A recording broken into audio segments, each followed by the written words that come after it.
دكتور حوي يوكين مجا حوي جانتو إسي قرجة غرغرا قرقرتو دكتور حوي نموني توكو إكسي ركا نموني توكو رقمت دكتور حوي مليون السادي إسا جدام مليون السادي بري درهام عرب إمارات كما صوتومي وي كابدي دبين كون هنگم لغامتي حوين دكتور أكاميتي hojjettuu mana keessatti moo hojjettuu alaati moo qorichi isin gurgurtu sun hoo maali?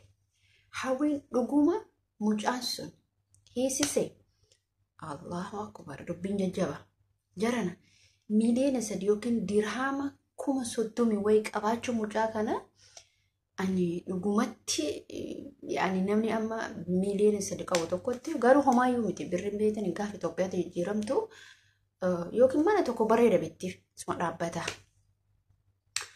Assalamu alaikum warahmatullahi wabarakatuh. Jirtu akkam nagaa keessanii ummata qashti. Viidiyoon nuti warritti deebiin har'a waa'ee ummata TikTok irraa dubbachuu fi akkasuma wantoota jiranillee waluma keessa mammaanii ilaalladha jechuudha. Hordoftootaf kabajamtoota keenya namoonni chaanaala keenyaaf haaran ta'in chaanaala keenyaaf akka haaraa taatan subscribe, like, share akka gochuu hin daganne isin jechuu barbaada. Hordoftootaf kabajamtoota Munaa 24. Akkuma beekamu waa'ee har'a wayii qabannee dhufnee waa'ee nuti ture dubbachuu deemnu waa'ee Dr. Hawwi yookiin Hawwi isii jedhamtu sanii mucaan kun hammam isii dalagoon isii maali? Mana arabaa dalatti immoo dhuguma doktora moo qorichi isiin gurgurtu kun hoo maalinni moo namoota qarqaarsati moo ijoollee biyyarraa seensifti baqa haasawaa isii keessatti wantoonni ijoolleen seensifti ijoollee mana namaan galchiti galiin isii garaagararraa argatti.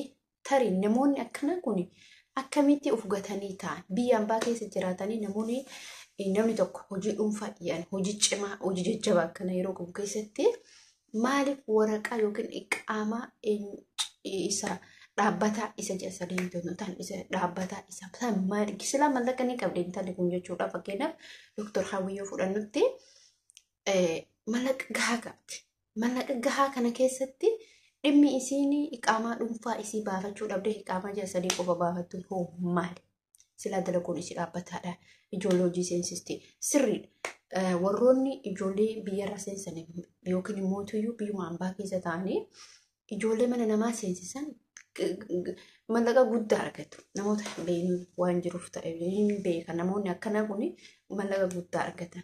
Isiin kun erga hojii cimaa qabaattee maaliif qaama isii yookiin waggaan haaromsamutu jira qaaman tokko isii maaliif waan kana calliftee teetti?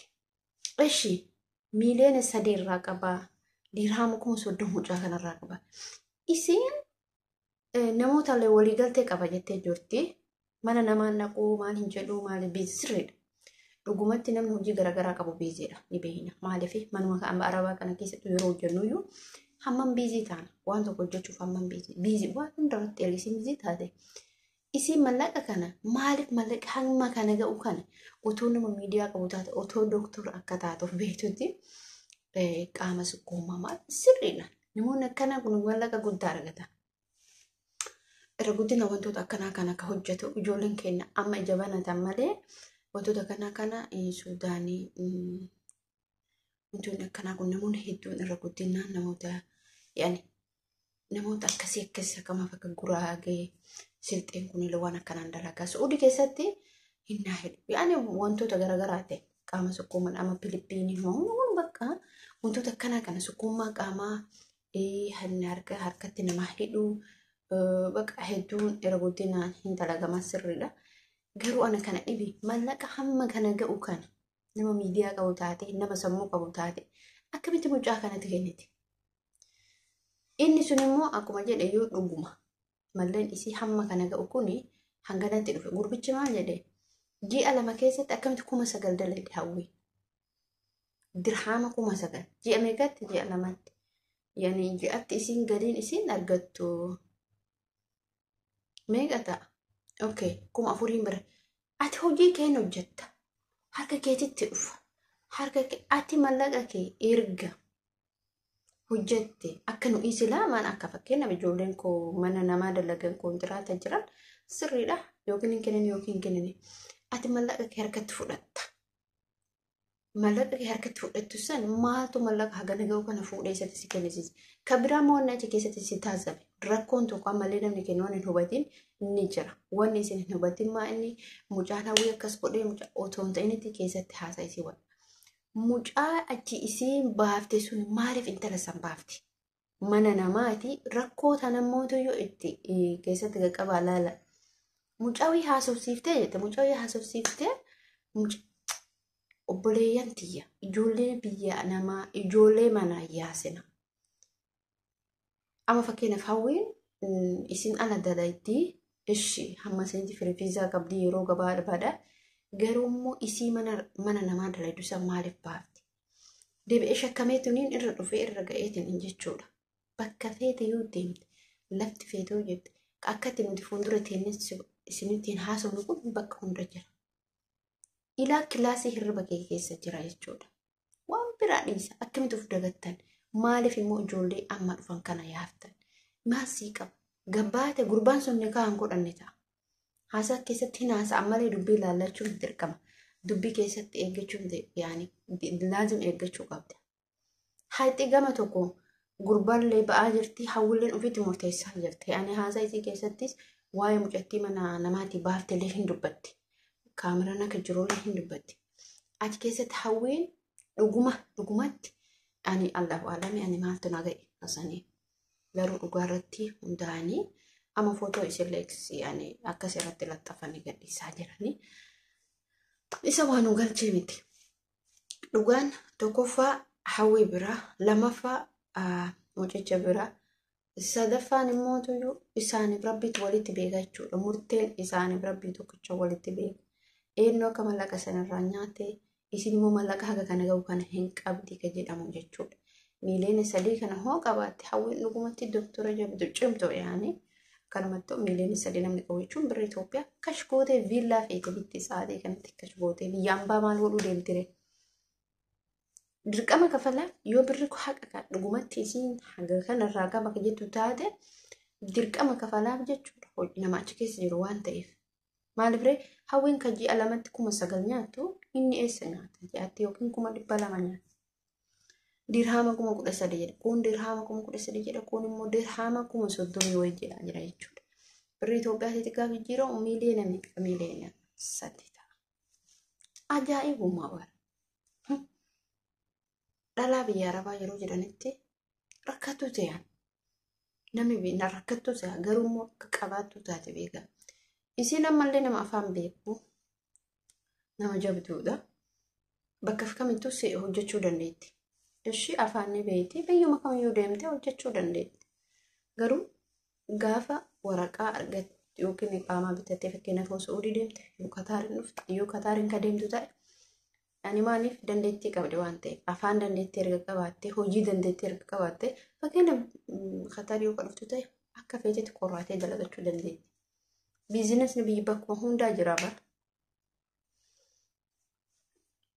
Mana haakimii keessas yoo kadalaguu barbaadu taate qaama isiitii malee dookumentii qabaattee waraqaa isii qabaatte tanan bakka feete deemtee dalaguu dandeettu.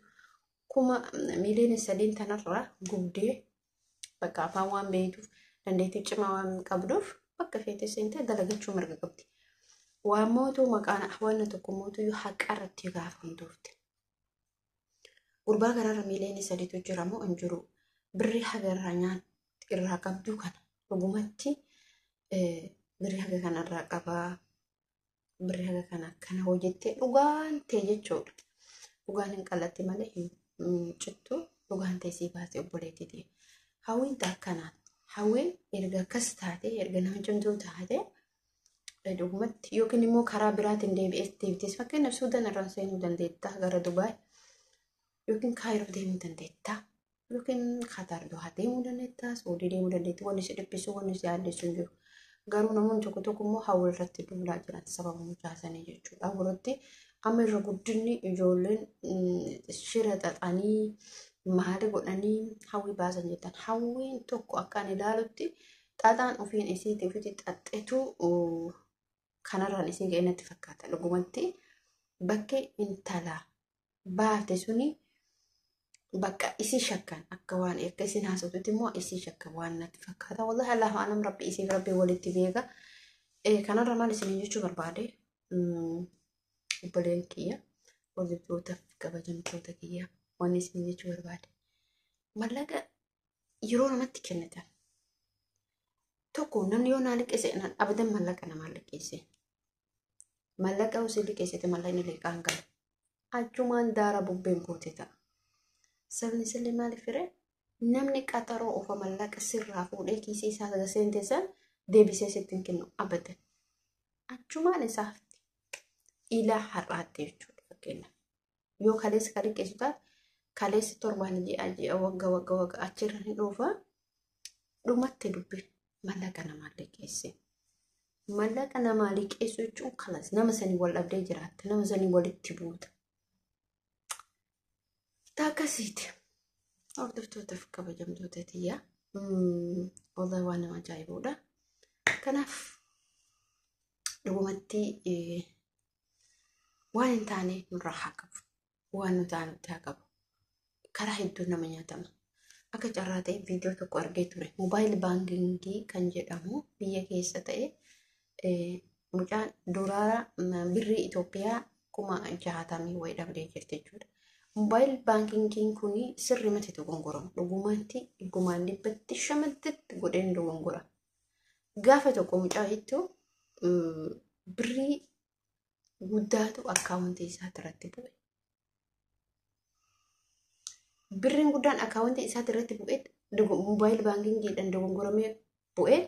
Mucaan kun fiigee gaafa baankii dhufuyyuu ati birri hamma kana ga'u kana eessaa fuute birri guddaa turate bu'e birri hamma kana ga'u kana eessaa fuute birri kana gaafa kana mucaa wakkatti ilaalanii mucaa ijoollummaa qabaa nama hojii cimaa qabuun fakkaatu meeseejiin bilbil isaatti irratti gaafa dhufee gaafa dhaqee birri kana baasa jedhu hin cubsine warri baankii suni ofii isaaniitiin mucaa kanarratti arganii jechuudha.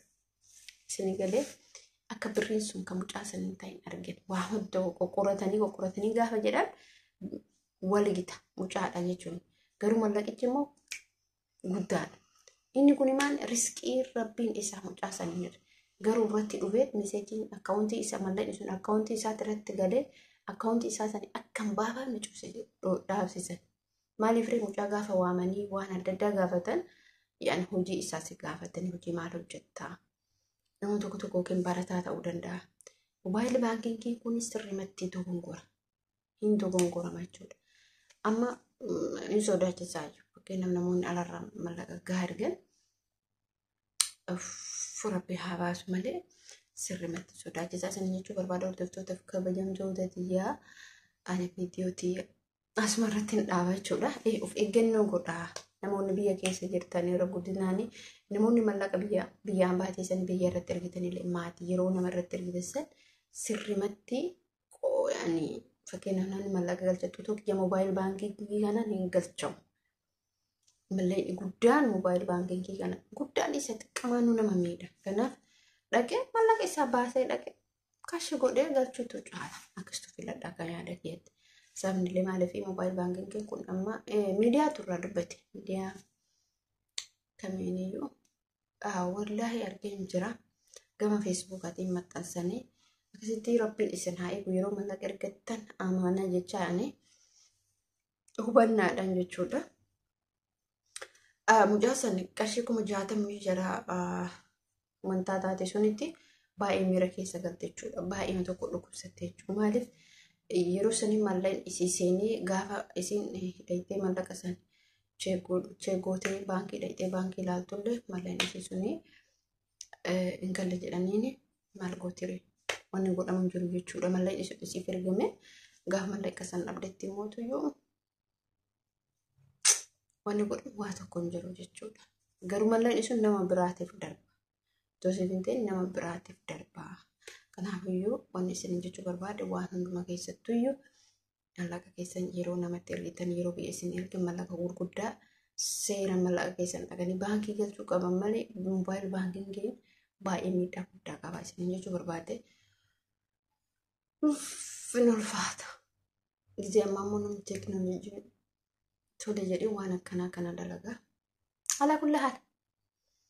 Untuk Robin kaya data suruh haala fisu di sini juga berbatas kabajam tu tadi ya فيديو كي لايك وشير وجون درتين. السلام عليكم ورحمة الله وبركاته.